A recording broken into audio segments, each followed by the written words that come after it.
பிதாவாகிய தேவனாலும் கர்த்தராகிய இயேசு கிறிஸ்துவினாலும் உங்களுக்கு கிருபையும் சமாதானம் உண்டாவதாக. இந்த அருமையான காலப்பொழுதுல உங்கள் யாவையும் ஒரே குடும்பமாக தேவனுடைய வீட்டில் பார்க்கறதுக்கு எந்த சந்தோஷம். ஆமென். நீங்க இந்த கான்செப்டோட சேர்ச்சுக்கு வாங்க. நம்ம எல்லாம் அவையங்கள் கிறிஸ்துவா இருக்கிறாரு, கிறிஸ்துவா இருக்கிறாரு, சரீரமாய் இருக்கிறோம். ஆமென். அவையங்கள் ஒன்று போன பொழுது சரீரமாகிய கிறிஸ்து மகிமைப்படுகிறோம். நீங்க ஏதோ ஒரு முனியாண்டி கோயிலுக்கு போறாரு, முகமட்டு மசூதிக்கு போறாரு, ஜான் சேர்ச்சுக்கு போறாரு. இந்த போகிற வாழ்க்கையில வாழ்கிற வாழ்க்கை. ஆமென் சொல்லுங்க. நம்ம கூடி வரும்போது something is happening in the spiritual world. நம்ம கூடி வரும்போதெல்லாம் ஆவிக்குரிய எல்லைகளில சில காரியங்கள் நடந்து கொண்டிருக்கிறது. அல்லேலூயா. உங்க துதி, உங்க ஆராதனை, உங்க worship, நம்ம அந்த தேவ பிரசன்னத்துக்கான அட்மாஸ்பியரை நம்ம உருவாக்குறோம். இயேசு என்ன சொன்னாங்க? என் நாமத்துல என் பேரை சொல்லி 2-3 பேர் கூடுற இடத்துல நான் இருக்கிறேன். இந்த ஸ்பிரிச்சுவல் மைண்ட், இந்த ஆவிக்குரிய சிந்தை, இந்த ஆவிக்குரிய மனநிலை எப்பொழுதும் இருக்கணும். நான் கடந்த வாரம் மத்தியில் நான் பேசும் பொழுது யோவான் எழுதின சுவிசேஷம் 15ஆம் அதிகாரத்திலிருந்து நான் பேசினேன். கடந்த வாரம் மத்தியில் பேசும்போது யோவான் எழுதின சுவிசேஷம் 15ஆம் அதிகாரத்துல இயேசு கிறிஸ்து சிலுவைக்கு போகிறதுக்கு முன்பதாக, மரணத்தை சந்திக்கிறதுக்கு முன்பதாக, ஒரு நபர் மரணத்துக்கு முன்னதாக அவன் கொடுக்கிற ஸ்டேட்மெண்ட், அவன் கொடுக்கிற வார்த்தை ரொம்ப ரொம்ப ரொம்ப ரொம்ப முக்கியம். ஒரு முக்கியமான ஒரு செய்தியை தான் ஆண்டவராகிய இயேசு கிறிஸ்து நம்முடைய சீஷர்களை பார்த்து சொல்லுகிறார். இந்த யோவான் 15ஆம் அதிகாரத்தை வாசிக்கும் பொழுது நிலைத்திருங்கள் என்ற abide in me, என்னில் நிலைத்திருங்கள், என் வார்த்தையில நிலைத்திருங்கள், என் சந்தோஷத்துல நிலைத்திருங்கள். இந்த நிலைத்திருங்கள் என்ற நீங்க 11 தடவை அந்த போர்ஷன்ல, அந்த பகுதியில் நீங்க வாசிக்க முடியும். அப்பனா இயேசு கிறிஸ்து, நான் ஏற்கனவே கடந்த வாரம் சொன்னது போல, ஒரு வார்த்தை பைபிள்ல மறுபடியுமாக ரிப்பீட் பண்ணப்பட்டால் நீங்கள் அதை உற்று கவனிக்கணும். முக்கியமான ஒரு செய்தியை பேசப்படுகிறது. அதே போலதான் 1 கொரிந்தியர் புத்தகத்தை வாசிக்கலாம், ஏறக்குறைய 45 தடவை விஸ்டம் வரும். ஏன்னா அங்க கிரேக்கர்கள் இருந்திருக்கிறார்கள், அடையாளத்தை தருகிற யூதர்கள் இருந்திருக்கிறார்கள். இவங்களுடைய ஞானத்தை பார்க்கிறோம். கிரைஸ்ட் இஸ் தி விஸ்டம், கிறிஸ்து தான் அந்த ஞானம். அதனால இங்க பவுல் சொல்கிற அந்த விஸ்டம் இங்கு கொண்டிருக்கிற கிரேக்கர்களுடைய ஞானத்தை விட மேலானதை நிரூபிக்கும்படியாக சிலுவை மரணம் என்பது சாபத்துக்குரியதல்ல. ஏன்னா யூதர்களுடைய நம்பிக்கை என்னன்னா சிலுவை மரணம் சாபத்துக்குரியது. அது சாபத்துக்குரியதுல நியாயப்பிரமாண சாபத்திலிருந்து விடுதலையாக்கும்படி கிறிஸ்து நமக்காக சாபமாக்கப்பட்டார் என்று நியாயப்பிரமாணத்தின் போதகராகிய பவுல் இயேசு கிறிஸ்து தேவனுடைய குமாரன் என்ற வெளிச்சம், ரெவலேஷன், வெளிப்பாடு பெற்றுக் கொண்டவர் என்று சொல்கிறார். நீங்க நினைக்கிறது போல இந்த சிலுவை, அதுல ஆழமான ஞானம் இருக்குது என்று சொல்லி ஞானத்தை குறித்து பேசுகிறோம். அதே போலதான் யோவான் 15ஆம் அதிகாரத்திலையும் நிலைத்திருக்கின்ற வார்த்தை உண்மையான ஒரு அர்த்தம். நீங்க டிக்ஷனரியில போய் பார்த்தீங்கன்னா டுவெல் அப்படின்ற ஒரு அர்த்தம் கொடுக்கப்பட்டிருக்கிறது. டு பி கண்டினியூ, தொடர்ச்சியாக, அதாவது வாழ்கிற அனுபவத்துல போகணும். அதான் போன வாரம் ஞாயிற்றுக்கிழமை ஆராதனையில பைபிளை வாசிக்கிறது வேற, அதை பாடுறது வேறன்னு சொன்னேன். ஆராதனை என்பது இந்த ஞாயிற்றுக்கிழமை ஒரு நாள் அடையாளமா இருக்கக்கூடாது, வாழ்க்கையே ஆராதனையா மாறணும் அப்படின்னு ஒரு மத்தியில பேசினேன். அன்றைக்கு இருந்த அப்போஸ்தலர்கள் பைபிளை வைத்து வாழல, அவங்க வாழ்றதுனால அவங்க வாழ்க்கையில நடந்த சம்பவங்களை வேதாகமாக நம்ம கையில கொடுக்கப்பட்டது. அவங்க பைபிளை வச்சு வாழவே இல்லை. வாழ்வது நான் அல்ல, கிறிஸ்தியனில் வாழ்கிறோம். அதனாலதான் அவனுக்கு மரணத்தை குறித்து பயம் இல்லை. பிசாசு தான் இவங்களை கண்டு பயந்தது, இவங்க பிசாசு கண்டு பயப்படவே இல்லை. வியாதிதான் சேலஞ்ச் பண்ணுங்க. அப்படிப்பட்ட ஒரு பரிசுத்தாவின் நிறைவு பெற்ற ஒரு சொசைட்டி அன்னைக்கு தேசத்தை கலக்கினார்கள். உலகம் சொல்லுது, இதோ உலகத்தை கலக்கிறவர்கள் இங்கும் வந்து விட்டார்களா? ஹலோ, உங்க கையிலிருந்து பைபிள் பிடிக்கப்பட்டால், உங்க கழுத்துல கத்தி வைக்கப்பட்டால், அதான் நான் போன வாரம் சொன்னேன், அந்த உபத்திரவத்தெல்லாம் ஒன்றும் போகவே இல்லை. நம்முடைய உபத்திரம் என்னது? இந்த மாதம் வீட்டுக்கு வாடகை பணம் கட்டல, அதான் நம்மளுக்கு இருக்கிற உபத்திரம்.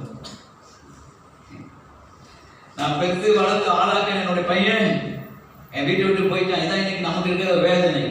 அன்னைக்கு இவங்களுக்கு அதெல்லாம் வேதனை, அதெல்லாம் உபத்திரம் இல்லை. அதுக்கும் மேல அவங்க வாழ்க்கையை வாழ்ந்து காட்டினார்கள். அவங்க வாழ்ந்ததுதான் சரித்திரமாக ஆவியானவர் எழுத்தின் மூலமாக இந்த வேதாகமத்தில் பதிவு செய்திருக்கிறார். வேதாகம் இல்லாமலே அவங்க அப்படி வாழ்ந்திருப்பார்கள் சொன்னா, வேதத்தை கையில வைத்திருக்க நீங்களும் நானும் எக்ஸ்ட்ரா ஆர்டினரியா இருக்கணும். சூப்பர் நேச்சுரல் லைஃப் வாழ்ந்துருக்கணும். ஆமென். வாலிப பிள்ளைகளுக்கு சொல்றேன், அப்பா கிடையாது, அம்மா கிடையாது, அண்ணன் கிடையாது, பைபிள் ஸ்டடி கிடையாது, வீட்டு கூட்டம் கிடையாது, சேர்ச்சுக்கு போற அனுபவம் கிடையாது. 13 வருஷம் யோசேப் என்று செம்ம அழகான வாலிபன். ஆனா வசனம் சொல்றது, யோசேப்போடு கர்த்தர் இருந்தார். யோசேப்போடு கர்த்தர் இருந்தார். எப்படி இருந்திருப்பார் கொஞ்சம் யோசிச்சு பாருங்க. நினைவுகள் தான் கனவுகள். அவருடைய கனவுகள் எல்லாம் ஃபியூச்சரை குறித்தான வெளிப்பாடுகளோடு வாழ்ந்துட்டு இருக்கிறோம். டெம்டேஷன் வந்தது, சோதனை வந்தது. உங்களுக்கு எவ்வளவு சர்ச்சுக்கு வாலிபர் கூட்டம், யூடியூப்ல தட்டின நிறைய பிரசனங்கள், வாட்ஸ்அப்ல காலைதோறும் என்னுடைய மார்னிங் டிவோஷனல், இவ்வளவு இருந்தோம்.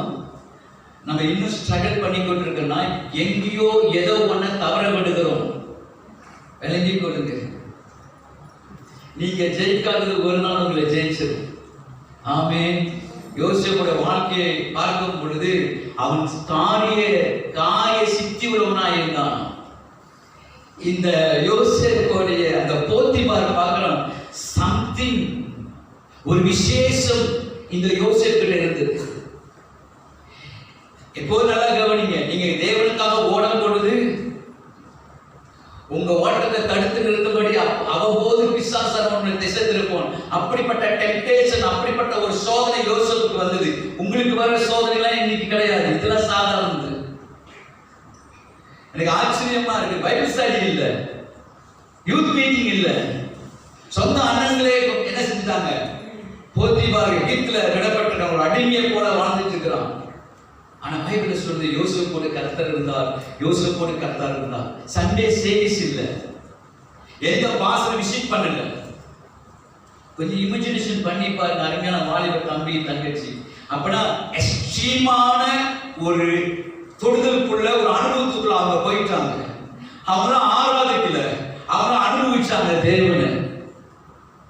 அவங்களாம் வாழ்க்கையே தேவனாக திரும்ப பக்கம் அந்த உணர்வை வளர்ந்த அவங்களுடைய ஃபீலிங்ஸ், அவங்களுடைய இமோஷனல், அவங்களுடைய உணர்வுகள் எல்லாம் தேவனா மாறிடுச்சு. அதனால பாவம் கிட்ட நெருங்க முடியல. கடந்த முறை நான் சொன்னேன், இந்த தானியேல் தரிராஜ சொன்னான், தானியேலே நீ இடவிடாமல் ஆராதிக்கிற தேவன். அவங்களுடைய பிரேயர் லைஃப் சுத்தி இருக்கிற ராஜாக்களை இன்ஃப்ளூயன்ஸ் பண்ணுச்சு. அவர் சொல்றாரு, நீ இடவிடாமல் ஆராதிக்கிற உன் தேவன் உன்னை தப்பிக்க வல்லவராக இருக்கிறார். தேவன் அறியாத ஒரு மனுஷனா அவங்க பைபிளை சார்ந்து வாழல, அதுக்கும் மேல அப்பாற்பட்ட ஒரு லைஃப்ல போயிட்டாங்க. இந்த கவலை, இந்த நெருப்பு, இந்த சிங்கக்கெவி அதெல்லாம் அவங்களுக்கு மேட்ரே இல்லை. அவங்களுடைய மேட்ரு நம்ம காட், தேவனே அவங்களுடைய பதிலாக இருந்ததுனால தேவன் அவங்களுடைய எல்லா கேள்விகளுக்கு பதிலாக மாறிட்டார். தயவு செய்து சொல்றேன், உட்காரும் போது, நடக்கும் போது, எழுந்திருக்கும் போது, படுக்கும் போது, நான் படுக்கை எடுத்துக்கொண்டு பாதாளத்துக்கு போனாலும் நீ அங்கே இருக்கிறேன், சிறைகளை அடித்து எங்க போனாலும் நீங்க அங்க இருக்கிறீர்கள். தாவீது 139 சங்கீதத்துல அந்த அனுபவத்துல நீங்க போகும்போதுதான் என்னைக்கு அப்பாற்பட்ட காரியங்களை நீங்க செய்ய முடியும். 1 மணி நேரம் ஜபம், அந்த 2 மணி நேரம் லைஃபே ஜபமா மாற்றுங்க. இன்னைக்கு அம்மா எழுந்து ஜபம் பண்றா, ஜபம் பண்ண கெஞ்ச வேண்டியது இருக்குது. மனைவி ஜபம் பண்ணிட்டு போங்க, இது சொல்லி வர்றது, அது லவ்லாம் சொல்லிட்டு வராதுங்க. அது உணர்ச்சியை சம்பந்தப்பட்டது. என்னைக்காச்சும் அம்மா அப்பா சொல்லியிருக்காங்க யாரும் போய் லவ் பண்ணுன்னு? என்னைக்காச்சும் ஒரு பிள்ளைய பார்த்து ஏன் சும்மா இருக்கிற ஏதோ ஒரு பையனை லவ் பண்ண சொல்றோம்? சொல்லி வர்றதில்லை. அது நீங்க தடுக்கிறீங்களோ தடுக்கணும். ஒரு குறிப்பிட்ட வயது வரும்பொழுது உங்களை அறியாமல் தோன்றுகிறது பாருங்க, ஒரு அன்பு, ஒரு நேசம், ஒரு பாசம். அப்படிப்பட்ட பியோர் லவ் வரும் தேவன் மேல. அவருக்காக எதையும் கொடுக்க ஆயத்தம், எதையும் எனக்கு ஆயத்தம். அந்த எக்ஸ்ட்ரீமான, நான் ஒன்று சொல்றேங்க, ரொம்ப சிம்பிள் அந்த லைஃப், ரொம்ப ஜாயா இருக்கும், ரொம்ப ஜாயா இருக்கும். எதுவுமே இருக்காது. நீங்க வேற லெவல்ல வேற சூழ்நிலை வாழ்ந்துட்டு இருக்கீங்க. அந்த அனுபவத்துல போனாதான் உங்க கண்ணுமனுக்கு வர பிரச்சனை உங்களை கண்டு பயந்து ஓடும். பைபிளை வாசிக்கிறது வேற, விசுவாசிக்கிறது வேற. பைபிளை விசுவாசிக்கிறது வேற, பைபிளை வாழ்றது வேற. பைபிள் இல்லாமையே, ஆராதனைன்றது இல்லாமையே வீட்டு கூட்டம், பைபிள் ஸ்டடி, அப்புறம் church camp, youth camp, mothers camp, father camp, இந்த கேம்ப் என்னது, இதெல்லாம் இல்லாமலேயே ஒரு சந்ததி வாழ்ந்தார்கள். வாழ ஆரம்பிங்க. ஆமென். இந்த கால பொழுதுல தொடர்ச்சியாக யோவான் எழுதின சுவிசேஷம் 4ஆம் அதிகாரத்தை திருப்பி வருது. Chapter 4, the Gospel of John, chapter 4. இந்த பகுதியில் நீங்க அடிக்கடி வாசித்த ஒரு பகுதி. இந்த பகுதியில் ஒரு கன்வர்சேஷன், ஒரு உரையாடல், ஒரு சம்பாஷணை நடக்குது. இயேசுவுக்கும் ஒரு சமாரிய பெண்ணுக்கும் ஒரு உரையாடல் நடக்குது. நான் ஏற்கனவே கடந்த வாரம் சொன்னது போல, இந்த Gospel of John, இந்த யோவான் எழுதின நற்செய்தி புத்தகம் வந்துட்டு இயேசுடைய தெய்வீக தன்மையை பற்றி எழுதப்பட்டிருக்கு. இந்த இடத்துல I am living water, இயேசுவர நான் தான் அந்த ஜீவ தண்ணீர். இந்த வேத பகுதியை பல தடவை நீங்க வாசிச்சிருப்பீங்க. அந்த இயேசுவும் சமாரிய பெண்ணும், different culture, different faith, different hope, வித்தியாசமான நம்பிக்கை. சமாரிய பெண்ணுக்கு இருந்த நம்பிக்கை வேற, இயேசு நம்பிக்கிட்டு இருக்குது வேற. இயேசுடைய கல்ச்சர் யூதர் கல்ச்சர். அதான் சொல்றாங்க, நீ யூதனாய் இருக்க சமாரியாக என்னிடத்தில் தாகத்துக்கு தண்ணி தாண்டு கேட்பது எப்படி? யூதர்களும் சமாரியர்களும் சம்மதம் வைக்க மாட்டாங்க. யூதர்கள் நாங்கள் தேவனால் தெரிந்து கொள்ளப்பட்டவர்கள் என்கிற ஒரு எண்ணம், ஒரு வைராக்கியம் பற்றிருந்தார்கள். அந்த சமாரியர்களுக்கு ஒரே ஆச்சரியம். ஆனால் இந்த கான்வர்சேஷனை கவனிச்சு பார்த்தீங்கன்னா, இயேசு இந்த யோவான் எழுதின சுவிசேஷம் 4ஆம் அதிகாரம் 10ஆம் வசனத்தை கவனிங்க. நான் 9 வாசிக்கிறேன். யூதர்கள் சமாரியருடனே சம்பந்தம் களவாதபடியால் சமாரிய ஸ்திரீ அவரை நோக்கி, நீ யூதனாய் இருக்க சமாரிய ஸ்திரீயாக என்னிடத்து தாகத்துக்கு தான் என்று எப்படி கேட்கலாம் என்றார். இயேசு அவளுக்கு பிரதியுத்தரமாக, நீ தேவனுடைய ஈவையும் தாகத்துக்கு தாய் என்று உன்னிடத்தில் கேட்கிறவர் இன்னார் என்பதில், தேவனுடைய ஈவையும் தாகத்துக்கு தாய் என்று உன்னிடத்தில் கேட்கிறவர் இன்னார் என்று அறிந்தாயானால் நீயே. அறிவு இருந்தது. எங்கள் முன்னோர்கள், எங்கள் மிட்பிதாக்கள் மலையில தொழுது கொள்கிறார்கள், யூதர்கள் ஜெருசலேமில் தொழுது கொள்கிறார்கள். நல்லா கவனிங்க. ஆராதனை குறித்த அறிவு இருந்தது, ஆனா அனுபவங்கள் கிடையாது. தேவனுடைய ஈவு என்னது என்பதும், உன்னிடத்தில் தண்ணீர் கேட்கிற இன்னார் என்பதை நீ அறிந்தாயானால் நீயே அவரிடத்தில் கேட்டிருப்பார், அவர் உனக்கு ஜீவ தண்ணீரை கொடுத்திருப்பார் என்றார். அதற்கு அந்த பெண்மணி, ஆண்டவரே, மொண்டுக்குள்ள உம்மிடத்தில் பாத்திரம் இல்லையே, கிணறும் ஆழமாய் இருக்கிறது, பின்ன எங்கிருந்து உமக்கு ஜீவ தண்ணீர் உண்டாகும்? இந்த கிணற்றை எங்களுக்கு தந்த நம்முடைய பிதாவாகிய யாக்கோப்பை பார்க்கிற நீ பெரியவரோ அவர்களும் அவர் பிள்ளைகளும் அவர் மிருக ஜீவன்களும் இது குடித்தது உண்டே என்றான். இந்த பெண்மணிக்கு இருந்தது எல்லாமே பிசிக்கல் எக்ஸ்பீரியன்ஸ். இவ வெளியரங்கமான தாகத்துக்குரிய தண்ணீரை பேசிட்டு இருக்கிறாங்க. ஆனா இயேசு ஸ்பிரிச்சுவல் காரியங்களை பேசிட்டு இருக்கிறார்.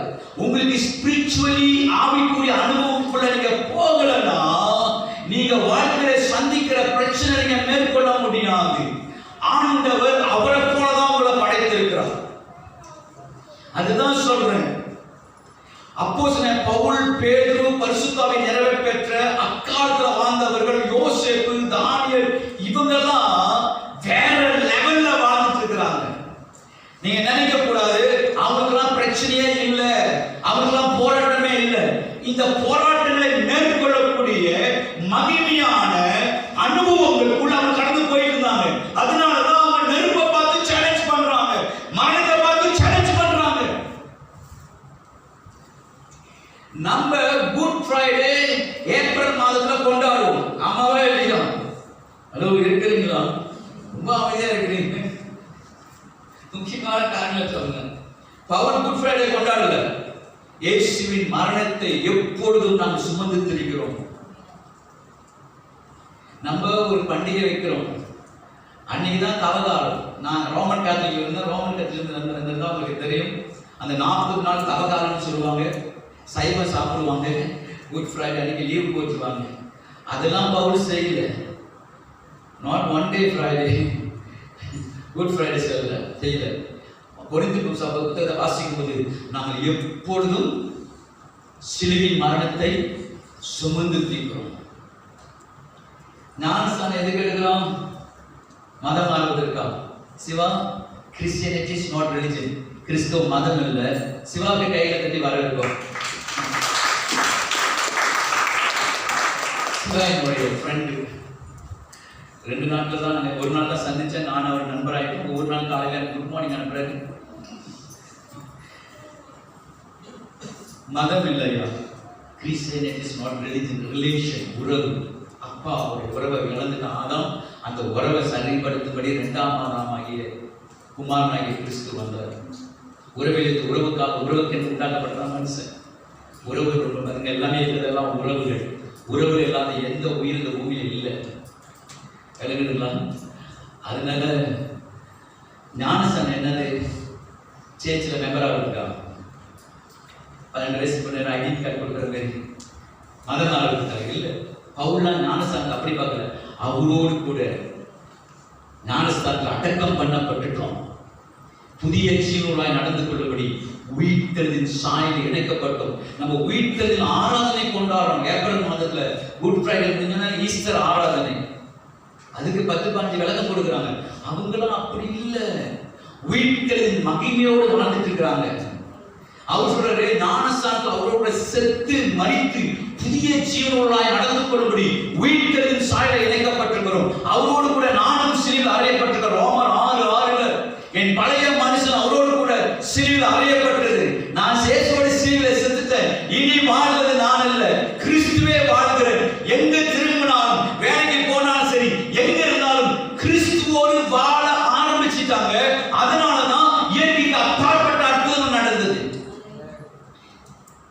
மன்னிச்சு கொள்ளுங்க, இன்னைக்கு ஒரு மாதம் வீடுக்கா பணம் கட்ட முடியாமல், காருக்கு காசு கட்ட முடியாமல், சில பொருளாதாரத்துல கூட நம்மளால அச்சீவ் பண்ண முடியாத ஒரு சூப்பர் நேச்சுரல் லைஃப் வாழ முடியாம நம்ம ஸ்ட்ரகிள் பண்றதுக்கு காரணம் என்னன்னா, நம்முடைய ஆராதனை மன்னித்துக் கொள்ளுங்கள் ஞாயிற்றுக்கிழமை முடிஞ்சிச்சு. சில வாலிப தம்பிங்க காலையில எழுந்தோன்னு உங்க மனசு எதையா தேடுது.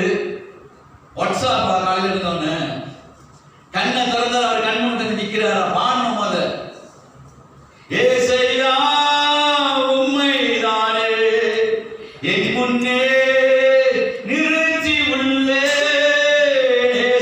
நீங்க பாடுறது ரொம்ப தப்பு. ஏசையா உம்மைதானே என் முன்னே அவங்க முன்னே நிறுத்திக்கிட்டே வாழ்ந்துட்டு இருக்கிறாங்க. அதனாலதான் நமக்கு வந்து அந்த ரியல் ஜாய், அந்த ரியாலிட்டி, அந்த ஜீவன் நம்மளோட வாழ முடியும். கேட்கிறீங்களா? ரோஜமா இருக்குதுதான். அதனாலதான் இந்த பெண்மணியுடைய வாழ்க்கையில இயேசு சொல்றாரு, இந்த அனுபவத்துக்குள்ள போகணும்னா போயிட்டு புருஷனை கூட்டிட்டு வான்றாரு. அதுக்கு முன்ன சில வசனத்தை வாசிக்கிற பாருங்க. 14வது வசனம், 13, 14. இயேசு அவருக்கு பிரதியுத்தரமாக, இந்த கிணற்றின் தண்ணீரை குடிக்கிறதுக்கு மறுபடியும் தாகம் உண்டாகும். இயேசு ஆவிக்குரிய சத்தியத்தை பேசுறாரு. இந்த அனுபவம் இல்லாத இந்த பெண்மணி, அந்த பெண்மணிக்கு தெரியும், எங்க முன்னோர்கள் மலையில தொழுது கொள்கிறார்கள், தொழுகை செய்யறோம், நாங்களும் ஆராதனை செய்யறோம், எங்களுக்கு ஒரு கடவுள் நம்பிக்கை உண்டு. அது மாத்திரமே, சுத்தி இருக்கிற யூதர்கள் ஜெருசலேம்ல கேதர் பண்ணுவாங்க. ஜெருசலேம்ல யெகோவா யாவே தேவன் ஆராதிக்கிறவங்க யூதர் என்ற அந்த எக்ஸ்பீரியன்ஸ், அந்த அறிவு இருந்தது, அந்த நாலேஜ் இருந்தது. ஆனா தேவன் அனுபவிக்கிற அனுபவம் இல்லை. அதனால சொல்றாரு இயேசு, அம்மா நீ குடிக்கிற தண்ணீர்ல மறுபடியும் என்ன செய்யும்? தாகம் உண்டாகும். இந்த பிசிக்கல் லைஃப், இந்த மாமிச உடம்பு இருக்குல்ல, இதுக்கு எப்ப பார்த்தாலும் ஒன்று போராட்டம் இருந்துகிட்டே இருக்கும். மாமிசம் ஆவிக்கு விரோதமாக, ஆவி மாமிசம் விரோதமாக ஒன்றோடு ஒன்று தான் சத்து சமலாய். மாமிசமோ பலவீனம் உள்ளது, ஆவியோ என்னங்க சொல்ல மாட்டீங்க. இதை யார் சொன்னாரு? எங்க சொன்னாரு? கெத்செமனியில ஜெப நேரத்துல இயேசு யோவான், பேதுரு, யாக்கோபு பார்த்து சொல்றாரு. ஆனா ஆவி உற்சாகமா இருந்துச்சுன்னா, உள்ளான மனுஷன், ஸ்பிரிட் மேன், இன்னர் மேன், அவன் ஆவில உற்சாகமா இருந்தா மாமிசத்தை மேற்கொள்ள முடியும். மாமிச சிந்தை, ஆவியின் சிந்தை, ரெண்டுல நீங்க சிந்திக்க முடியும். ரெட்ட வாழ்க்கையில ஒத்த வாழ்க்கை வாழணும். கணவன்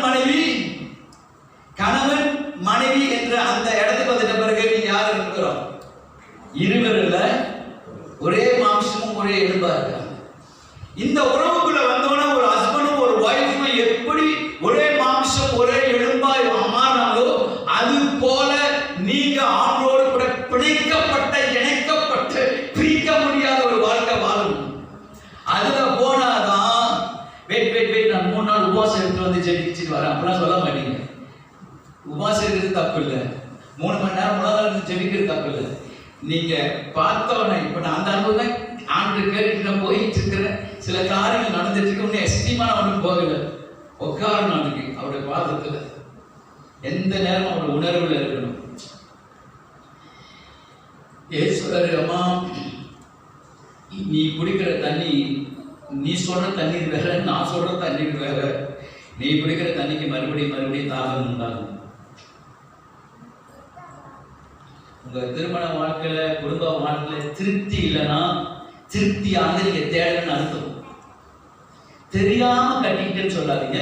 அதுல கட்டிக்கொள்ள போற போய் நான் சொல்ல தெரிஞ்சு கட்டிங்க. தெரியாம கட்டிக்கிட்டேன், தெரியாம திருமணம் செஞ்சுட்டு, அப்போ உங்க திருமண வாழ்க்கையில ஏதோ ஒன்று திருத்த வேண்டியது இருக்குது. அது ஆவியானதான் சரியா திருத்துவாரு. இல்லைன்னா திருப்தியற்ற வாழ்க்கை வாழ்ந்துட்டு இருப்பீங்க. பரிசுத்தரான சாட்சி வச்சு சொல்ற 30 வருஷம் திருப்தியா இருக்கு, திருப்திகரமா மாறும். இன்னும் வாழ ஆசை இருக்குது. பல கனவுகளை வைத்திருக்கிறேன், அந்த கனவுகளை இன்னும் என் மனைவி சொல்லவில்லை. ஒரு நாள் அந்த கனவுலாம் நிறைவேறும். ஆனா உங்களுடைய காதல் கனவுகள் எல்லாம் கலைஞ்சிருச்சு. எனக்கு எங்கேயோ ஒரு இடத்துல திருப்தி இல்லாம இருக்கிறதுனாலதான் அந்த திருப்தி நீங்க வெளியிருக்கிற சூழ்நிலை வைத்து வாங்க முடியாது. அது மேலேந்து உண்டாகிற ஒரு ஜீவன். கிறிஸ்து எங்க இல்லையோ அங்க ஜீவன் இருக்காது. அந்த அனுபவத்துல போகலன்னா நீங்க லைஃப்ல இந்த மாதிரி தான் இருப்பீங்க. ஒரு என்னோட தேடிக்கிட்டே இருப்பீங்க, லைஃப் லாங் தேடிக்கிட்டே இருப்பீங்க. அடுத்த வசனம் பாருங்க, நான் கொடுக்கும் தண்ணீரை குடிக்கிறவனுக்கோ ஒரு காலம் தாகம் உண்டாகாது. ஆவிக்குரிய காலத்தை பேசுறாரு இயேசு. நான் அவனுக்கு கொடுக்கும் தண்ணீர் அவனுக்குள்ளே நித்திய ஜீவகால் ஊறுகிற நீர் ஊற்றாய் இருக்கும். லீவிங் வாட்டர், ஜீவ தண்ணீர், ஊறுகிற நீர் ஊற்றாய் இருக்கும். அந்த ஸ்திரீ அவரை நோக்கி, ஆண்டவரே எனக்கு தாகம் உண்டாகாமலும் நான் இங்கே மொண்டு கொள்ளாமல் இருக்கும்படி அந்த தண்ணீரை எனக்கு தர வேண்டும் என்றார். இங்கதான் மேட்ச் ஆரம்பிக்கிறது. இயேசு அவரை நோக்கி, சரி அம்மா நான் அந்த தண்ணீரை கொடுக்கிறேன், ஆனா நீ என்ன செய்யணும், ஒரு கண்டிஷன் என்னது, நீ போய் உன் புருஷனை அழைத்து கொண்டு வா என்றார். அதற்கு அந்த ஸ்திரீ, எனக்கு புருஷன் இல்லை என்றாள். இயேசு இப்ப வேர்ட் ஆஃப் நாலேஜ்ல மூவ் பண்றாரு. இயேசு அவளை நோக்கி, எனக்கு புருஷன் இல்லை என்று சொன்னது சரிதான்.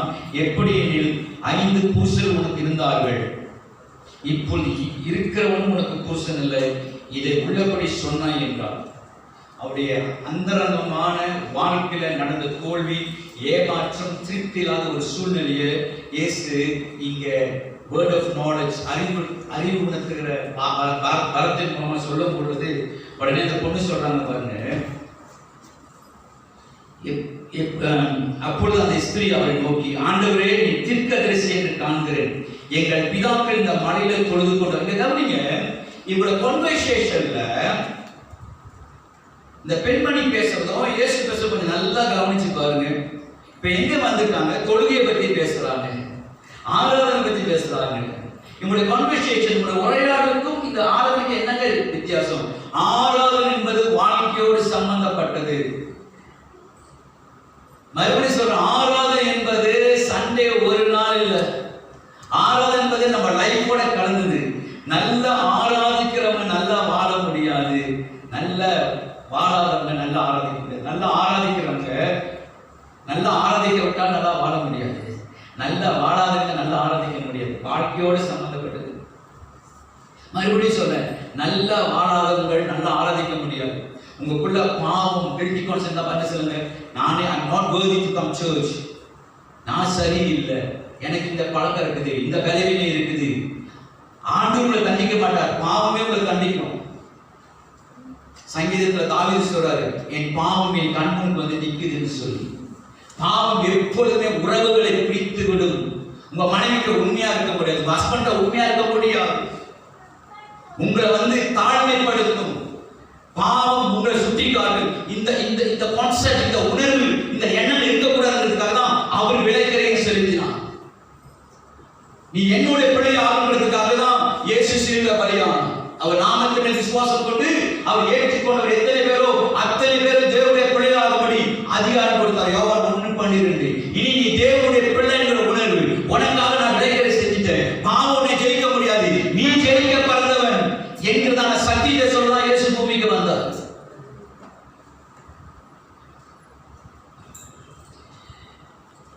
பாவம்ன்றது ஒரு மேட்டர் இல்லைங்க. பரிசுத்தத்தை நீங்க பெரிதா பார்க்கிற வரைக்கும், நான் பரிசுத்தம் ஆயிட்டேன், நான் நீதிமான் ஆயிட்டேன், நான் புதிய உடன்படிக்கைக்கு வந்துட்டேன் இல்லைன்னா உங்க உள்ளத்துல தாகம், இந்த தாகம் இருந்துட்டே தான் இருக்கும்.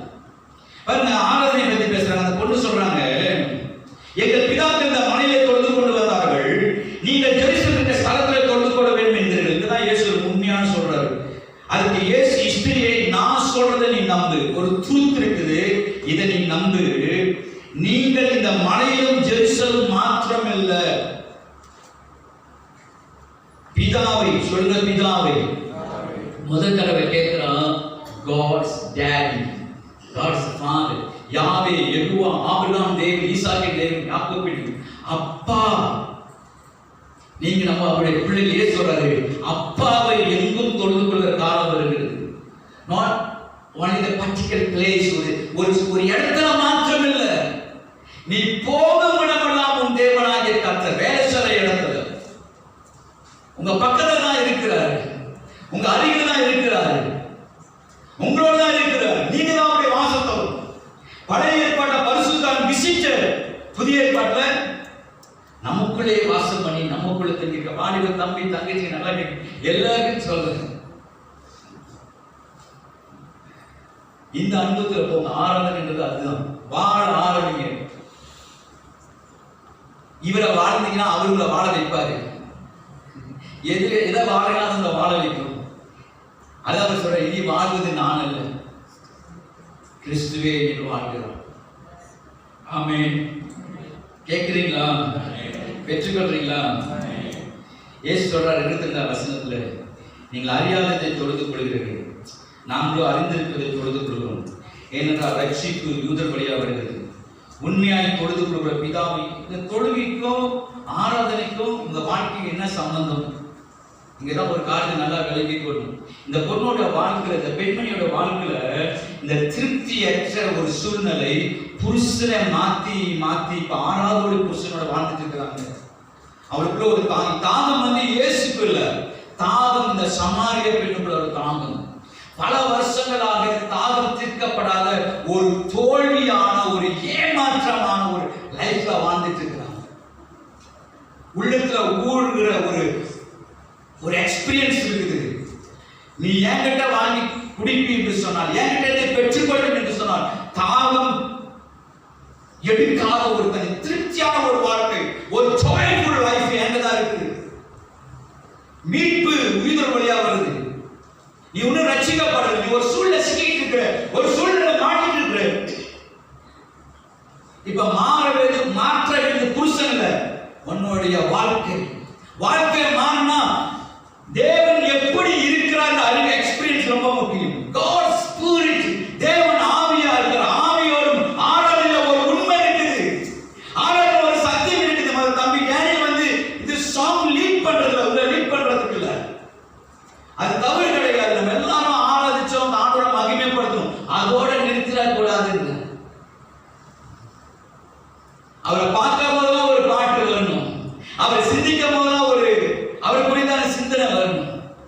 பைபிளை படிச்சு அறியதில்ல, அவர் அனுபவிக்கிற அனுபவத்தில் போயிடணும். பிதாவை ஆவியோடு உன்னோடு தொழுது கொள்கிற காணவரது, அது இப்பொழுதே வந்திருக்கிறது. தம்மை தொழுது கொள்வதில் இப்படிப்பட்டவர்களாக இருக்கும்படிக்கு பிதாவானவர் விரும்புகிறார். தேவன் ஆவியா இருக்கிறார். அவரை தொழுது கொள்கிறவர்கள் ஆவியோடு உண்மையோடு அவரை தொழுது கொள்ள வேண்டும். காற்று இல்லாத இடம் இருக்கலாம், காற்று இல்லாத இடம் இருக்கு. உலகத்துல எந்த மூலையில போன என்ன இருக்குது? காற்று இருக்குது. காற்றை நீங்க பிடிக்க முடியாது. காற்றுக்கு நிறம் கிடையாது, உருவம் கிடையாது. ஆனா காற்று என்ன சென்ஸ் பண்ண முடியும். சுவாசிக்காட்ட செத்து போயிருவீங்க. தேவன் காற்றை போல எல்லா இடங்களும் இருக்கிறார், எங்கும் நிறைஞ்சிருக்கிறார். அந்த அனுபவத்துல போகும்போதுதான் உங்க லைஃப்ல சூப்பர் நேச்சுரலான காரியங்கள் நீங்க பார்ப்பீங்க. எல்லாமே லகுவாக மேற்கொள்ள முடியும்.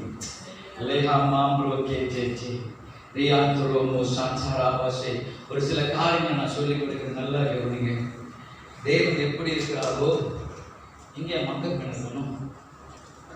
ஒரு எடுத்துருவாங்க, தேவன் எப்படி இருக்கிறார் நமக்குள்ள, இந்த மனுஷனுக்குள்ள. 1 கொரிந்தியர் எடுத்துருவாங்க. ஒரு 5 நிமிஷம் பேசி நான் முடிக்கிறேன். 1 கொரிந்தியன்ஸ் எடுத்துட்டீங்களா? Chapter 4. Okay.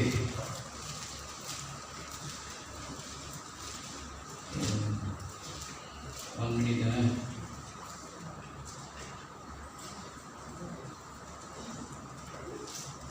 Okay, sorry. 2 Corinthians chapter 4.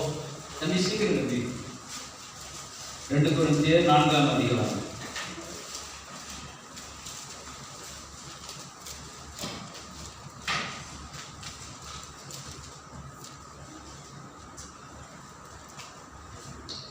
பவுலுடைய போதனைகளை, சத்தியங்களை நீங்க வாசிச்சு பாருங்க. ரொம்ப பயங்கர அனுபவத்தோட பேசியிருக்கிறாரு. இந்த 2 கொரிந்தியர்ல பாருங்க, நான் வாசிக்கிறேன். 2 கொரிந்தியர் 4:4 பாருங்க. தேவனுடைய சாயலாய் இருக்கிற கிறிஸ்துவின் மகிமையான சுவிசேஷம், gospel of glory, மகிமையான சுவிசேஷம். இயேசு பவுல் சொல்றாரு, நாங்க பிரசங்கிக்கிற இந்த செய்தி, நற்செய்தி, gospel மகிமையான சுவிசேஷம். அதுல மகிமை இருக்குது. சுவிசேஷம் என்னது? ரொம்ப நேரம் பஸ்ஸுக்காக நின்றுட்டு இருந்தேன், அப்புறம் நான் ஜாப் பண்ணா பஸ் வந்துருச்சு. இதெல்லாம் டெஸ்ட் பண்ணி சொல்லிடாதீங்க. பஸ் எப்போதும் வந்துட்டு தான் இருக்கும். அன்னைக்கு கொஞ்சம் லேட் ஆயிடுச்சு, ஜாம் ஆயிடுச்சு, இல்லைன்னா ஏதாச்சும் அதாவது இதெல்லாம் டெஸ்ட் பண்ணி சொல்லாதீங்க. சுவிசேஷனா இயேசுடைய மரணம், ஏன் பிறந்தார், அதாவது அவருடைய பிறப்பு, அவர் பிறந்ததுக்கும் உலகத்துல மத்தவங்க பிறந்ததுக்கு என்ன அர்த்தம்? ஏன் பிறந்தார், எப்படி பிறந்தார், எதனால பிறந்தார், அவருடைய பிறப்பை நல்லா விளங்கி கொள்ளணும். அவருடைய பிறப்புக்கும் உலகத்துல இருக்கிறோட பிறப்புக்கும் என்ன வித்தியாசம்? சுவிசேஷம் ஒண்ணு அவருடைய பிறப்பை பத்தி பேசுறது, விளங்குதா சிவா? 2வது அவருடைய மரணம். நிறைய பேர் செத்தாங்க. இவருடைய மரணத்துல கடவுளை சாகடிக்க முடியுமா? இவர் சாகடிக்கப்பட்டார். இவர் சாகடிக்கப்பட்டதுனால இவருடைய மரணத்துல என்ன நடந்தது? இவருடைய மரணத்துக்கு எனக்கு என்ன சம்பந்தம்? அந்த ஏன் அவர் மரித்தார்? எப்படி மரித்தார்? எதனால் மரித்தார்? ஏன் இவர் மரிக்கணும்? இதை நல்லா தெளிவா விளங்கிக்கணும். அதான் சுவிசேஷம். அந்த மரணத்துல ஒரு நல்ல செய்தி இருக்குது. மரணம் நல்ல செய்தியா கெட்ட செய்தியா? உலகத்தாருக்கு கெட்ட செய்தி. யாரும் மரணத்துல சந்தோஷமா இருக்க மாட்டாங்க. ஆனா இவரோட மரணத்தை நம்ம கொண்டாடுறோம். அவருடைய மரணத்தினால மரணத்துக்கு மரணத்தை கொடுத்து மரணத்தை ஜெயிச்சார். மரணத்துக்கே மரணத்தை கொடுத்துட்டார் அவருடைய மரணம். இனி கையை தட்டு.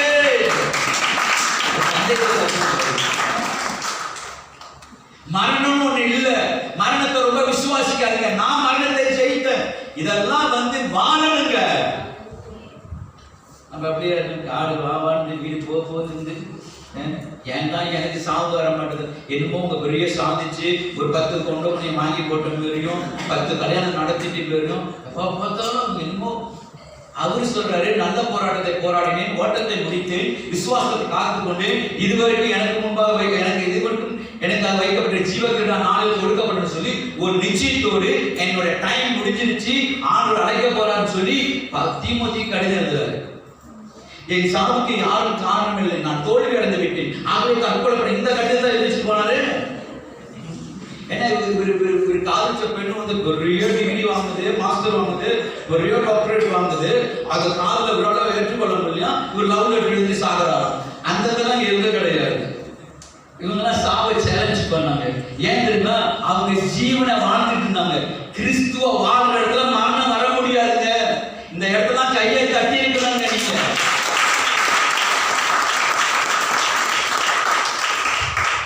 அதான் நீதிமொழிகள் 18, 21, 22. அவன் வாயின் போயினால் வயிறு நிரம்பும். இங்க சாப்பிடுறது வயிறு தொப்பையை கொண்டு வரதுக்காக அதை பத்தி சொல்றேன். அவன் வாயில் பண்ணால் அவன் லைஃப் நல்லா இருக்கணும். மரணமும் ஜீவனும் நாவின் அதிகாரத்தில் இருக்குது. சரியா யூஸ் பண்ணு வாய. அபிஷேகம் பண்ணப்பட்ட வாய், அபிஷேகமான வார்த்தையை பேசு. கூட்டலும் சவித்தலும் ஒரு நாளில் புறப்படலாகாது. யாக்கோபு 3ஆம் அதிகாரம். அதான் அன்னைக்கே படிச்சுட்டு போயிட்டாரு. உலகத்திலே பயங்கரமான ஆயுதம் எது? கத்தி, கோடாரி, மண்வெட்டி. இது இல்ல, நயவஞ்சகரின் நாக்கு தான் அது. நினைக்கிறேன் யாக்கோபு 3ஆம் அதிகாரம் தான் எழுதி பார்க்கிறார் அந்த கவிஞன். இவங்களுடைய லைஃப் ஸ்டைல்லாம் டோட்டலி பைபிளை சார்ந்திருக்குல்ல, ஆராதனை சார்ந்திருக்க லைஃப்லாம் ஆராதனையா மாறிடுச்சு. அதனாலதான் திருப்தியற்ற நிலையில் இருக்கிறார் இயேசு. தேவன் அப்பா என்பதை அறிஞ்சு கொள்ளு. நீ அவரை பார்க்கும் போது அப்பா பிள்ளை என்ற உறவு. அவர் ஆவியா இருக்கிற உருவத்தில் இல்லை, ஜெருசலேம்ல மட்டும் இல்லை, ஒரு குறிப்பிட்ட இடத்துல இல்லை, ஒரு நாள் இல்லை, ஒவ்வொரு நிமிஷமும், ஒவ்வொரு வினாடியும், ஒவ்வொரு மணி நேரமும் உன் எண்ணத்துல, உன் உணர்வுல, உன் சிந்தில அவர் கலந்திருந்த அந்த வாசனை தாங்க வெளிப்படுறோம். யாரு என்ன சொன்னாலும் சரி, யாரு உங்களை பகைச்சாலும் சரி, அது உங்களை பாதிக்காது. நீங்க அவரை வாழ்ந்துட்டீங்க, வேற வேற வேற லெவல்ல வாழ்ந்துட்டு இருக்கீங்க. சும்மா உங்களோட லைஃப் எந்த நேரம் ஜாலியா இருக்கும். நீங்க யாரும் என்னமோ பேசிட்டு இருப்பாங்க, நீங்க வேற மாதிரி போயிருப்பீங்க. இப்ப இவங்க சொன்னா மாதிச்சது, அவங்க இருந்தா நான் சர்ச்சுக்கு வர மாட்டேன், அவங்களால தான் இடறி போயிட்டேன். பைத்தியமாயிருங்க இயேசுக்கு. சிரிசம் பைத்தியக்காரன் பாருங்க. அவருக்கு எதை பத்தி என்னமோ மனைவிட்டு இருப்பான், அவனே நடப்பான், ட்ரெஸ் ஊருக்கு போட்டிருக்கானோ இல்லையோ, அவன் வேற ஒரு மண்டலத்துல வாழ்ந்துட்டு இருக்கிறான். அவன் மனநிலை என்னதை மாற்றி ஏதோ ஒண்ணு பாதிப்பு. அது காதல் தோல்வியா இருக்கலாம், பிசினஸ்ல தோல்வியா இருக்கலாம். ஆனா ஏதோ ஒரு காரியம் அவனுடைய மனநிலையை மனநிலை பாதிக்கப்பட்டுள்ளது. இன்னைக்கு தேவனுக்கு அடுத்த காரணம் நம்முடைய மனம் பாதிக்கப்படணும். அதுல பாதிக்கப்பட்டுட்டீங்கன்னா அந்த மனநிலையில வாழும்பொழுது ஒரு விட்டாப்படியான ஒரு பைத்தியக்காரன் மூஸ்தனமான ஒரு வாழ்க்கை. அது விவரித்து சொல்ல முடியாது, அனுபவிச்சுதான் அதை சொல்ல முடியும். அதுக்கு பிறகு யார் என்ன நடந்தாலும் சரி, உங்களுடைய லைஃப் எக்ஸ்ட்ரீமான ஒரு அனுபவத்தில் நீங்க போயிருவீங்க. இந்த இடத்துல பாருங்க, அவர் என்ன சொல்றாரு? மகிமையான அந்த சுவிசேஷத்தின் வெளிச்சத்தை, அந்த சுவிசேஷத்தை பத்தி சொன்ன இல்லையா? பிறகு 3வது சுவிசேஷம் என்ன அர்த்தம்? அவருடைய உயிர்த்தெழுதல். ஏன் உயிர்த்தெழுந்தான்? உயிர்த்தெழுதல என்ன இருக்குன்றது, இந்த 3 காரியம் தான் சுவிசேஷம். அவருடைய பிறப்பு, அவருடைய மரணம், அவருடைய உயிர்த்தெழுதல். அதாவது மகிமையான சுவிசேஷத்தின் வெளிச்சத்தை அவிசுவாசிகளாகிய அவர்களுக்கு பிரகாசமாய் இராதபடிக்கு இப்பிரபஞ்ச பிரபஞ்ச தேவனாவனா பிசாசை குறிக்குது. அவருடைய கண்களை அவருடைய மனதை உண்டாக்கிட்டான். மகிமை, இந்த சுவிசேஷத்துல மகிமை இருக்குது. அந்த மகிமை கொடுக்கிற வெளிச்சத்தை பார்க்கக்கூடாதபடி அவிசுவாசியாக அவர்களுக்கு பிரகாசமானபடிக்கு இப்பிரபஞ்சத்தின் தேவனானவர் அவர் கண்களை உண்டாக்கினார். நாங்கள் எங்களையே பிரசங்கியாமல் கிறிஸ்து இயேசுவை கர்த்தர் என்றும் எங்களையோ கிறிஸ்து நிமித்தம் உங்கள் ஊழியக்காரர்கள் பிரசங்கிக்கிறோம். இருளிலிருந்து வெளிச்சத்தை பிரகாசிக்க சொன்ன தேவன் இயேசு கிறிஸ்து முகத்தில் உள்ள தமது மகிமையின் அறிவாகிய ஒளியை தோன்று பண்ண போட்டு எங்கள் இருதயத்தில் பிரகாசித்தார். இந்த மகத்துவம் உள்ள வல்லமை எங்களால் உண்டாயிராமல் தேவனால் உண்டாயிருக்கிறது என்று விளங்கும்படி இந்த பொக்கிஷத்தை மண்பானைகளை பெற்றுக்கிறோம். இந்த வசனத்தை நீங்க வாசிச்சு பாருங்க. அவங்க என்ன சொல்றாரு பவுல், அந்த மகிமையை எங்க மண்பானைகளை பெற்றுக்கிறோம். அதனால எப்பக்கத்தில் நாங்கள் நெருக்கப்பட்டாலும் ஒடுங்கி போவதில்லை, கலக்கமனதால் மனமுறிவதில்லை, துன்பப்படுத்தப்பட்டு கைவிடப்படுவதில்லை, கீழே தள்ளப்பட்டு மடிந்து போவதில்லை. இந்த வசனத்தை கவனிங்க. கர்த்தராகிய இயேசுவின் ஜீவனும் எங்கள் சரீரத்தில் விளங்கும்படி இயேசுவின் மரணத்தை எப்பொழுது எங்கள் சரீரத்தில் சுமந்து திரிகிறோம். எப்படி எனில் சாவுக்கினமான எங்கள் மாம்சத்திலே கிறிஸ்துவின் ஜீவன் விளங்கும்படி. ஹலோ, இதெல்லாம் நம்ம பைபிள்ல இருந்து வாசிக்கிறோம். அவங்க அவங்க வாழ்ந்த வாழ்க்கையை பரிசுத்த ஆவியானவர் கொண்டு பதிவு செய்யப்பட்டிருக்கு. அவங்க பைபிள் எல்லாமே எப்படி வாழ்ந்துக்கிறாங்க பாருங்க. குட் ஃப்ரைடே, ஈஸ்டர் ஆராதனை, கிறிஸ்துமஸ் ஆராதனை வாழ்க்கை இல்ல. அனுபவிச்சு அந்த லைஃப் கூட வாழ்ந்துட்டு இருக்காங்க. அதான் சொல்றாரு, சிலுவை மரணத்தை நாங்க எப்பொழுதும் சுமந்து தெரிஞ்சுட்டு இருக்கிறோம். எனக்கு அப்படியே ஆவி அப்படியே ஜோயா இருக்குது. இந்த வசனம் வாசிக்கும் போது அடுத்தது பாருங்க.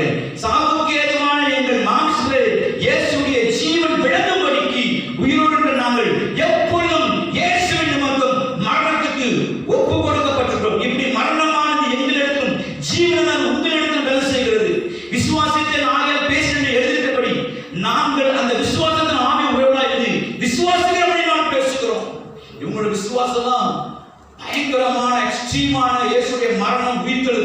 அதுக்குள்ள வாழ ஆரம்பிச்சுட்டாங்க, அனுபவிக்க ஆரம்பிச்சுட்டாங்க. அதனாலதான் அவங்க மினிஸ்ட்ரி இயேசுவோட வாழ்கிற வாழ்க்கை திருப்தியா இருந்தது. மன்னிச்சு கொடுங்க, இந்த வார்த்தைலாம் வாழ்க்கை பிள்ளைகள் நான் பேசுறேன்னு உங்களை யோசிக்கிறதுக்காக சொல்றேன். நீங்க சர்வ சாதாரணமாக ஒரு பையனை விரும்பி அந்த பையனுக்காக எல்லாத்தையும் தூக்கி போட்டு போயிடணும்.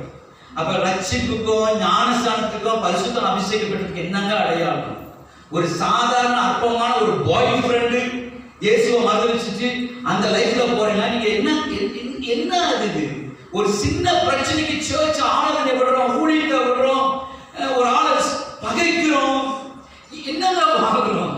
நான் யாரையும் பகைக்க முடியாதுங்க, நான் யாரும் விரோதிக்க முடியாதுங்க. அதனாலதான் நம்முடைய விலங்குல பிரதருக்கு விலங்குங்க அந்த நம்மளால நமக்குள்ள அந்த ஸ்ட்ரீமான அந்த நதி போக மாட்டேது. ஹீலிங்கா நடக்க நான் தான் கசப்பு வச்சிருக்கேன், நான் தான் ரோதத்தை வச்சிருக்கேன். என்னுடைய வாழ்க்கை சண்டே சீஸோட முடிஞ்சிருச்சு. தனிப்பட்ட ஒரு பர்சனல் இன்டிமசி தேவனோட அனுபவம் இல்லை. சம உபத்திரத்துல போயிட்டு இருக்குது. பத்மாத்தீவுல இந்த யோவான் ஆவிக்குள்ளாகி மேல போனதான் தெரியுது. மகிமையான காரியங்களை பார்க்கிறார். இயேசு பொன் குத்துவிளக்கு மத்தியில் உலாவிட்டு இருக்கிறார். இயேசு அவர் வெளிப்படுத்துற சபை பொன் குத்துவிளக்குன்றார். அது ஊழியக்காரர் வலது கரத்துக்கு நட்சத்திர இந்த வெளிச்சம், இந்த வெளிப்பாடு எப்பதான் நடந்துச்சு? அவர் ஆவிக்குள்ளான பிறகுதான். அதான் சொல்றாரு, ஆனபடினால நாங்க சோர்ந்து போகிறதில்லை. எங்கள் புறம்பான மனுஷன், சொல்லுங்க புறம்பான மனுஷன், சொல்லுங்க உள்ளான மனுஷன். கவனிங்க, இதான் என்னுடைய மனுஷனா? நமக்கு ரெண்டு பகுதி இருக்குது. ஒண்ணு புறம்பான மனுஷன், அவுட்புட்மெண்ட் போட்டிருக்கா புறம்பான மனுஷன் இங்கிலீஷ்ல. ஒண்ணு உள்ளான மனுஷன். ரெண்டு பர்சனாலிட்டி. உள்ளான மனுஷன் ஆண்டவர் எப்படி இருக்காரு? பிதா எப்படி இருக்காரு? பிதா எப்படி இருக்கிறாரு? பிதா எப்படி இருக்கிறாரு? பிதா எப்படி இருக்கிறாரு? ஆவியா இருக்கிறாரு. அவங்க ஸ்பிரிச்சுவல்ஸ், காட் ஸ்பிரிட். அதான் எனக்கு ஒப்பாக உங்களுடைய இமேஜினேஷன், உங்களுடைய கற்பனை எந்த ஒரு உருவத்தையும் உண்டாக்கிறாதீங்க. என்ன நீங்க உருவாக்கினா அது உங்களுடைய இமேஜினேஷன், உங்களுடைய கற்பனை, அதில் உண்டாக்க முடியாது. எனக்கு ஒப்பாக எந்த சுரூபத்தை உண்டாக்குங்க. God spirit. இப்ப நமக்கு 2 மனுஷன் இருக்கிறோம். இப்ப இங்க என்ன இருக்கு? புறமான மனுஷன் என்ன இருக்கு? மாமிச சிந்தை. இதுல என்ன இருக்குது? மரணம் இருக்குது. இங்க என்ன இருக்குது? ஆவின் சிந்தை. இதுல என்ன இருக்குது? ஜீவன் இருக்கு. டிஃபரன்ஷியேட் பாக்குறீங்களா? வித்தியாசத்தை பாக்குறீங்களா? நமக்குள்ள 2 பேர் இருக்கிறாங்க. கடவுள் பாதி, மிருகம் பாதி. உண்மைதான் அது. சர்ச்சுக்குள்ள வந்தா அந்நிய பாஷை, சர்ச்சுக்கு வெளியே போயிட்டா அநியாய பாஷை. சர்ச்சுக்குள்ள வந்தா ஸ்தோத்திரம், வீட்டுக்குள்ள போயிட்டா வெளியே போயிட்டா ஆத்திரம்.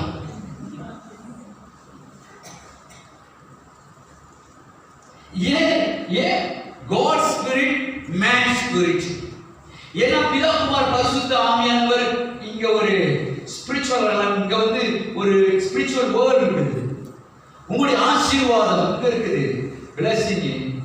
உங்களுடைய ப்ராஸ்பரிட்டி இங்க இருக்குது, உங்களுடைய சுகம், ஹீலிங் இங்க இருக்குது.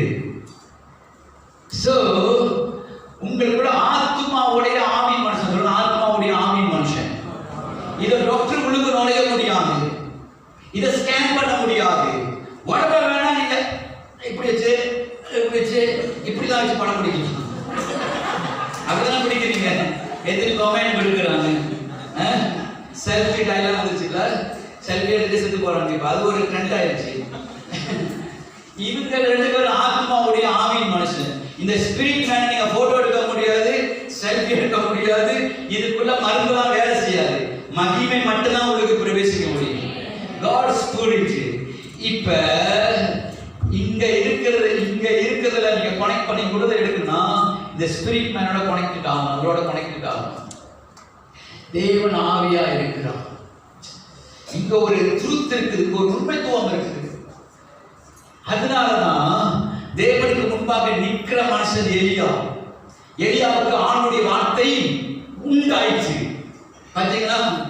இயேசுக்கு பசி உண்டாயிற்று. எந்த இடத்துல? லூக்கா 4ஆம் அதிகாரத்துல 1வது வசனம். இயேசு எங்க போறாரு? முதல்ல எங்க இருந்தாரு? ஜோர்டான் இருந்தாரு. ஜோர்டான் இருக்கும்போது எப்படி இருந்தாரு? அப்பாவுடைய வார்த்தை வந்தது, இதோ நேசப்படுற குமாரன், மை beloved son. உடனே அந்த வார்த்தை அங்கீகரிக்க யார் வரா? ஆவியானவர் வந்து நிரப்புகிறார். அந்த எக்ஸ்பீரியன்ஸ் வேற. அந்த எக்ஸ்பீரியன்ஸோட எங்க வராரு? இப்ப எங்க வராரு? தேவ ஆவியானவர் எங்க கொண்டு போறாரு? Wilderness, desert. அது வனாந்தரம். வனாந்தரத்துல என்ன இருக்குது? 3 விதமான டெம்ப்டேஷன். கண்ணீர் இச்சை, ஜீவனுக்கு பெருமை, மாம்ச இச்சை. இப்ப நித்தியக்கலையிலே சத்திரேல எங்க இருப்பீங்க? வேலை ஸ்தலம் என்கிற வில்டர்னஸ். அது உலகம். ஜோர்டான் வேற. இப்ப எங்க இருக்கிறீங்க? ஜோர்டான்ல இருக்கிறீங்க. பரிசுத்தால நிரப்பப்பட்டிருக்கீங்க. அதோட நிறுத்திட கூடாது. நமக்கு 3 லெவல் இருக்குது. நிரப்பப்படுகிறது வேற, சொல்லுங்க, நிரப்பப்படுறது வேற, நடத்தப்படுறது வேற. Led by the spirit. ஆவியானவரால் நடத்தப்படணும். 40 நாள் உபவாசம் முடிஞ்சோனே பிசிக்கலா பசி உண்டாயிற்று. சொல்லுங்க, பசி உண்டாயிற்று. சொல்லுங்க, அப்பொழுது. எப்பொழுது?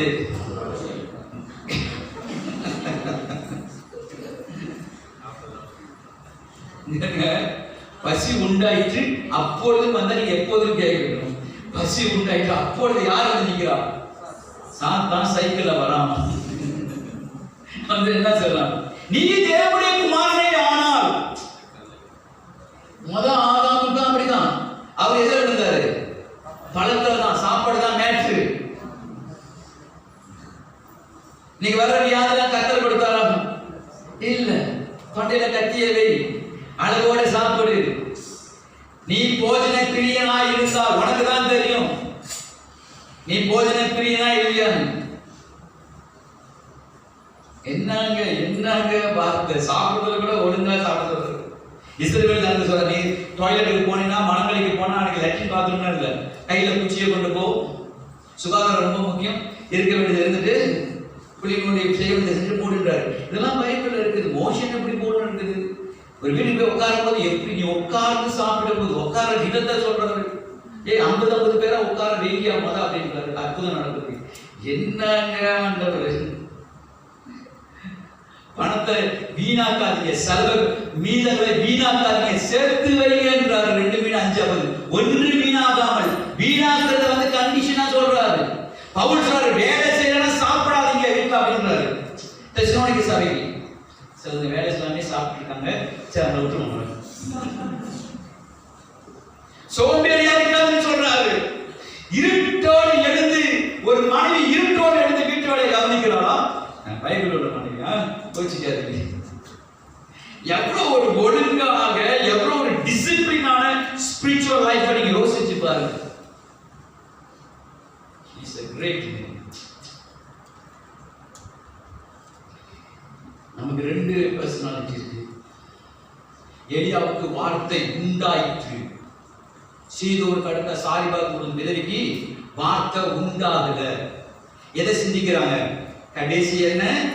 கடைசி மாவு சாப்பிட்டு சாதம் டிசைட் பண்ணிட்டாங்க. நீங்க முடிவு எடுத்துட்டீங்கன்னா உங்க முடிவை யாரும் மாற்ற முடியாது. நான் தற்கொலை பண்ணிக்கலான்னு முடிவு எடுத்துட்டேன்னா தேவனுடைய வார்த்தை வரட்டும்னா பிசாசின் சத்தத்தை கொடுத்து இது பண்ணிடுவோம். பசி உண்டாயிற்று. அப்பொழுது பிசாசு வந்து பேசுறான், நீ தேவனுடைய குமாரனே ஆனால் இந்த கல்லுகளை அப்பமாக்கும். இவர் தேவனுடைய குமாரன்றது யோர்தான் ஞானஸ்நானம் எடுக்கும் பொழுது, கரை ஏறும் பொழுது சர்டிபிகேட் வாங்கிட்டாரு. நீ சொல்லிதான் நான் தேவனுடைய குமாரன் அர்த்தம் இல்லை. அந்த மண்ணிலிருந்து எடுக்கப்பட்ட முதல் மனுஷனாய் ஆதாம், அந்த ஃபர்ஸ்ட் மேன் ஆடம் விழுந்தது காரணமா இயேசுக்கு இருந்த இந்த ஆவியாருடைய வெளிப்பாடு, இந்த வெளிச்சம் இல்லை. அப்பதான் சொல்ற மனுஷன் உபாகமுள்ள வார்த்தை சொல்ற அப்பத்தினால மாத்திரமல்ல தேவனுடைய வாழ்ந்து புறப்படுகிற ரேமா ரெவலேஷன் வெளிப்பாட்டால் வாழ முடியல. இன்னொரு இடத்துக்கு கொண்டு போறான். இப்படி பாருங்க, இந்த சோதனை வரும்போதுதான் இயேசுக்கு ஆவியான ஒத்தாசையோடு கூட தேவனிடத்தில் பெற்ற வெளிப்பாட்டில் இருந்ததுனாலதான் இயேசு அந்த இடத்துல ஜெயிக்க முடியும். நமக்கு நல்ல ஒரு காரணத்தை சொல்லிக் கொடுக்கிறார், எல்லாவற்றையும் ஜெயிக்க முடியும். இந்த அனுபவத்துல போனா ஆவியானவரால் நடத்தப்படுகிறாரு. பிறகு ஆவியின் பலத்தினால, power of the holy spirit போட்டு இங்கிலீஷ் பைபிள்ல, ஆவியின் பலத்தினால கலிலேயா, ஜோர்டான் வனாந்தரம், டெசர்ட், அடுத்ததுங்க கலிலேயா மினிஸ்ட்ரி ஃபீல்ட். கொஞ்ச காலம் தான் பிசாசு விட்டு விலகுனா, சேலஞ்ச் தான் இருக்குது. சோ நிரப்பப்படுகிற அனுபவம், நடத்தப்படுகிற அனுபவம், பரிசுத்த ஆவி பலத்துல வாழ்கிற அனுபவம், 2 டிஃபரண்ட் அனுபவம் இருக்கு பாருங்க.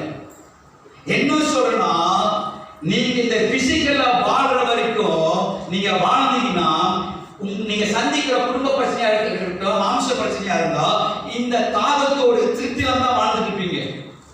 சோ போன வாரம் நான் சொன்னது போல இவங்கெல்லாம் வாசிக்கல, இவங்கெல்லாம் வாழ்ந்தாங்க, ஆண்டோட வாழ ஆரம்பிச்சுட்டாங்க.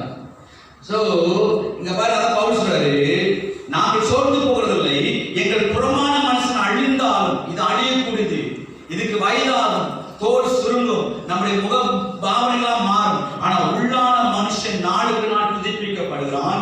மேலும் காணப்படுகிறவைகள் அல்ல, சொல்ல காணப்படுகிறவைகள், சீன் அன்சீன் இருக்குது. இப்ப பார்க்கிற இந்த காரியங்கள்ல காணப்படாத நோக்கமா இருக்கும். நாங்க மேல இருக்கிற காரியங்களை பத்தி யோசிப்போம், எங்களோட கவனம், எங்களோட சிந்தை, எங்களோட பார்வை காணப்படாத ஒரு காரியம் இருக்குது, ஸ்பிரிச்சுவல் வேர்ல்ட் இருக்குது. நோக்கமா இருக்கிற நமக்கு அதிசீக்கிரத்தை நீங்க அந்த லேசான நம்முடைய உபத்திரம் மிக அதிக நித்திய கனமிகை உண்டாகும். ஏனெனில் காணப்படுகிறவர்கள் இல்ல, காணப்படுகிறவர்கள் அநித்தியமானவர்கள், காணப்படாத நித்தியமான, காணப்படாத சில ஆவிக்குரிய காரியங்கள் இருக்குது. அதனாலதான் இந்த மாமிசத்துக்கு ரொம்ப சாப்பாடு கொடுத்து இதுல கோபம், எரிச்சல், கசப்பு, விரோதம், பகை, உடம்பு பெருசா இருக்கும். ஆனா ஆவில, ஆத்துமால ரொம்ப காயத்தோடு, வேதனையோடு, கசப்போடு, மன்னிக்க முடியாம போராடிட்டு இருப்போம். இங்க கனெக்ஷன் இல்ல தேவனோடு கூட. இங்கதாங்க பிரேயர்ன்ற ஒரு காரியம் வருது, இங்கதான் பிரேஸ், இங்கதான் துதி.